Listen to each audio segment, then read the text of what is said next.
Damos la bienvenida a Bárbara Silva, fundadora de Her Global Impact, academia de innovación global que prepara e integra el talento femenino en la era digital. Silva es directora de empresas, asesora en innovación disruptiva y transformación digital. Ha asesorado a líderes, gobiernos, empresas en el diseño de nuevos modelos en la era digital. Con una destacada trayectoria internacional, ha vivido y trabajado en Chile, México, Estados Unidos y Dinamarca, e introdujo Singularity University en América Latina en 2016. En esta ocasión queremos hablar con Bárbara sobre la rehumanización en la era digital. La pandemia de COVID, con todos los terribles efectos que tuvo sobre la vida humana, la economía, la salud mental, la socialización, ha resultado ser, y aquí uso una frase que hallé leyendo sobre el tema, el mejor consultor de transformación digital de la historia.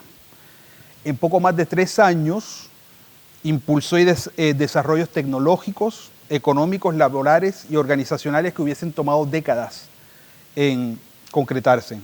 La elaboración de vacunas contra el COVID a una velocidad nunca antes registrada en la historia es un ejemplo.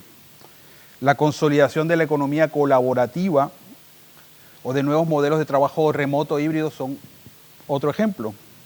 La consolidación de la economía colaborativa, por un lado, permitió a las mujeres insertarse en el mercado laboral con la flexibilidad necesaria como para combinar una carrera con la maternidad o tareas de cuidado.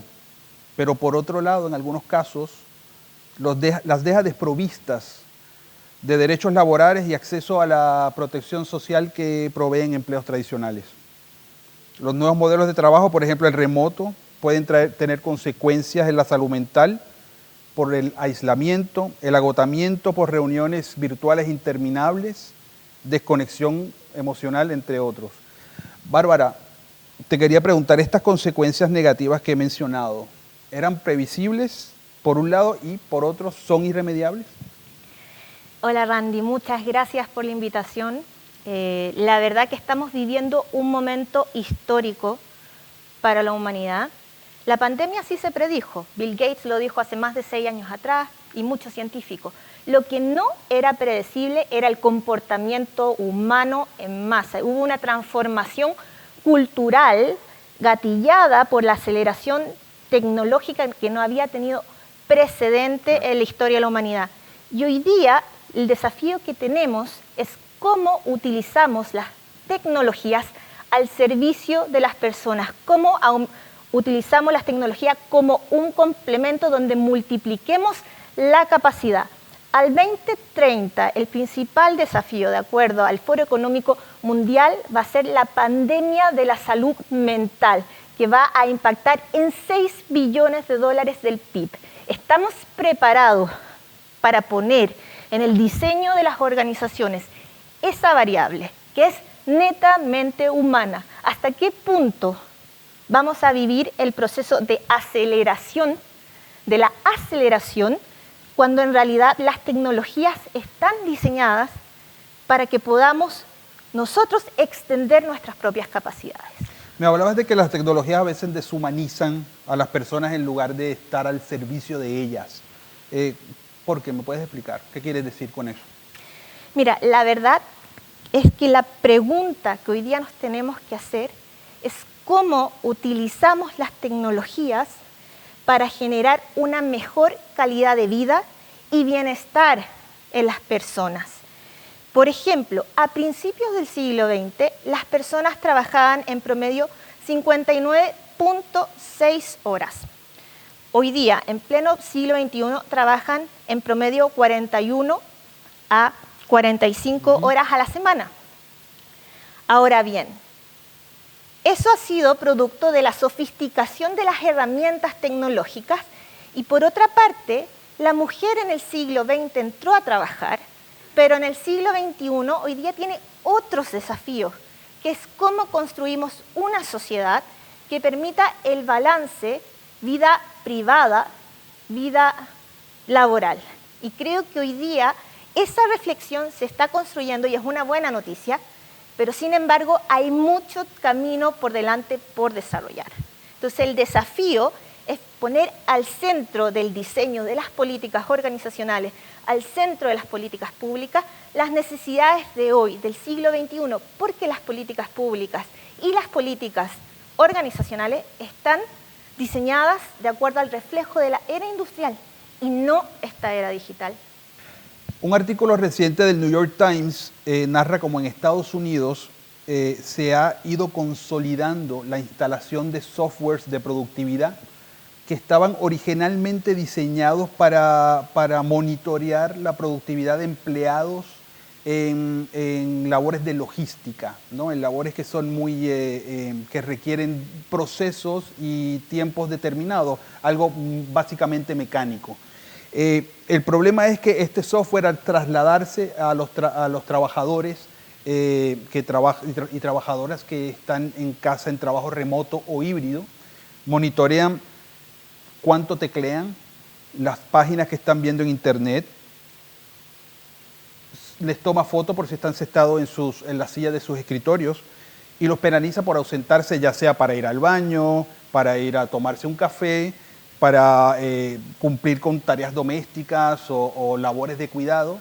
Este software en ocasiones toma fotos de los trabajadores, y si los trabajadores no están en sus sillas en el momento en que este software le toma la foto, ese tiempo que es en incremento de minutos, de 10 minutos, ese tiempo le es descontado del salario a los trabajadores. Y esto aparentemente es una tendencia que va al alza. Yo quería preguntarte si eso es un ejemplo de cómo las tecnologías deshumanizan a las personas. Mira, depende del punto de vista.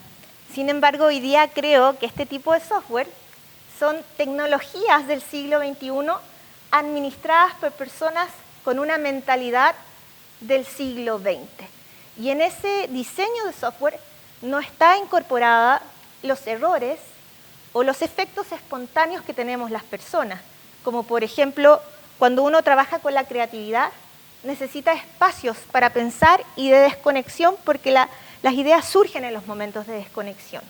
Entonces, creo que la pregunta que hoy día nos tenemos que hacer es hasta qué punto es el avance tecnológico y estas nuevas soluciones que ponen en el centro de la ecuación el aumento de la productividad están olvidando a poner el centro a las personas, a sus necesidades, a sus emociones, a su razón, a su contexto familiar, porque entendamos que las personas que están en teletrabajo o trabajo híbrido están con su familia en el hogar y por lo tanto hay variables humanas que están aconteciendo en el formato familiar que no son controlables por un software. Y por lo tanto, una pregunta que me asalta es, ¿hasta qué punto una empresa puede obtener data privada neurobiológica de nosotros, dado el comportamiento que tenemos frente a una pantalla? ¿Hasta qué punto las organizaciones van a crear políticas o no para gestionar este tipo de software?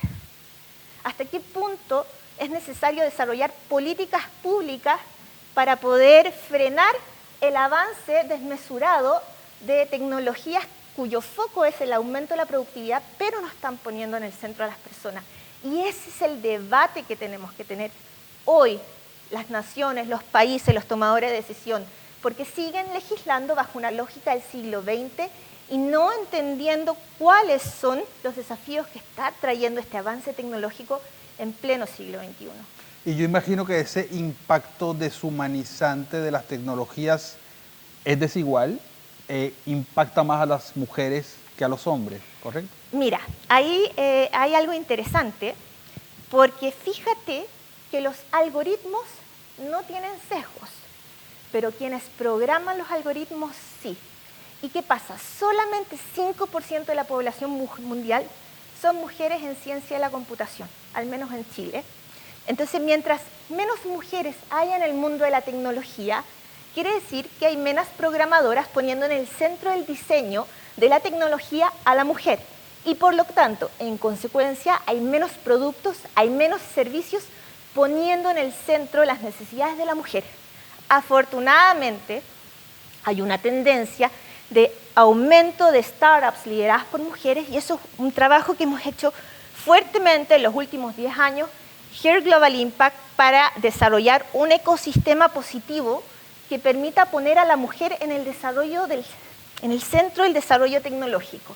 Y, por ejemplo, hoy día están emergiendo femtechs que están haciéndose cargo del ciclo de vida de la mujer, de la menopausia, del momento en que dan a luz, del momento de su menstruación. En el fondo, muchos fenómenos que solamente le importan hoy a las mujeres. ¿Cómo ponemos a la mujer en el centro de la tecnología otra vez? Bueno, primero, diseño de políticas públicas que incentiven la integración y el ingreso de más mujeres en carreras tecnológicas. Hoy día en Chile es bastante pionero en ese tipo de políticas. De hecho, muchísimas universidades están creando becas e incentivos para poder atraer talentos a que ingresen a las carreras computacionales. Y existen otras plataformas también que ayudan a que mujeres que no han terminado su escolaridad puedan convertirse en programadoras, como Laboratoria. ¿Cómo podemos usar la tecnología para tratar, y en esto quiero saber qué herramientas existe para tratar, por ejemplo, las consecuencias negativas que ha tenido todo lo que es el trabajo remoto, ¿no?, en la salud mental, por el aislamiento social? O cómo podemos usar la tecnología para proveer a las mujeres la protección social necesaria que solo proveen esos empleos formales y no los empleos atípicos. Mira, hay dos preguntas ahí. Primero, por ejemplo, en Her Global Impact, una de nuestras alumnas es la founder de Saluta, una empresa que utiliza inteligencia artificial para poder democratizar el acceso a la salud mental, y tienen un programa especial para mujeres. Es decir, antes la salud mental, el acceso a la salud mental era muchísimo más caro, y una de las bondades de la tecnología es que permite democratizar ese acceso y estar a un clic de distancia de las oportunidades.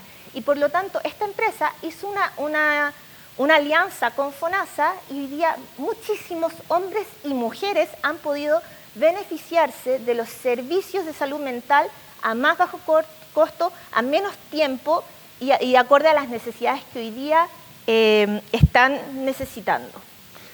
Lo otro que te quería preguntar, ¿cómo crees que los beneficios que las empresas se han visto obligadas a ofrecer a sus colaboradoras, ya sea más allá de la pura compensación, como beneficio de wellness, salud mental, física, viernes o almuerzo sin reuniones, derecho a la desconexión, es algo pasajero? ¿Llegó para quedarse? ¿O crees que en el futuro este tipo de cosas va a ser víctima de los recortes económicos de las empresas? Mira, tengo la convicción que llegaron para quedarse. Sin embargo, uno de los beneficios que más aprecian las mujeres es la flexibilidad de conexión y desconexión. No se trata de trabajar 8 horas seguido, es conectarse en el momento en que ellas pueden ser más productivas, entendiendo que en el formato teletrabajo muchas de ellas a lo mejor tienen situaciones en el hogar, que con los hijos, un niño enfermo, tienen que llevar al niño al colegio, en fin, es entender la dinámica familiar. Y eso no fue pensado en el diseño de las organizaciones industriales, y hoy día, en la medida que haya más mujeres a nivel de toma de decisión, a nivel de directorios de empresa o creando startups de base tecnológica, sí es posible empezar a entender estas dinámicas de funcionamiento, por decirlo, normal de una mujer o de una familia, porque en el fondo existen hoy día sesgos tremendos, porque desde chico, por ejemplo, a ti te tienen que haber dicho, los hombres no lloran. ¿Y por qué no lloran? O sea, y uno crece toda la vida con esos sesgos. Hoy día tenemos el tremendo desafío de empezar a crear una sociedad mucho más equitativa de oportunidades. Y hoy día la tecnología da esa posibilidad. Y la igualdad de oportunidades se va a dar cuando las mujeres puedan acceder con más frecuencia, cuando haya más modelos de roles que impulsen a otras a que sean exitosas en los sectores tecnológicos. Bárbara, tú que tuviste la experiencia de trabajar en Europa, por ejemplo en el norte de Europa, donde hay políticas públicas más avanzadas que quizás en Chile en lo que es la equidad de género. ¿Qué lecciones podemos tomar de allá que se puedan aplicar aquí en el país? Mira, una de las cosas que llamó muchísimo la atención para mí fue el diseño de políticas públicas para la tercera edad. Es decir, por ejemplo, una municipalidad es un espacio donde genera trabajo a muchos estudiantes en prácticas que permiten atender en sus hogares a muchos abuelitos que tienen discapacidad o que no pueden valerse por ellos mismos y entonces van a sus casas y le entregan, por ejemplo, la dosis de medicina.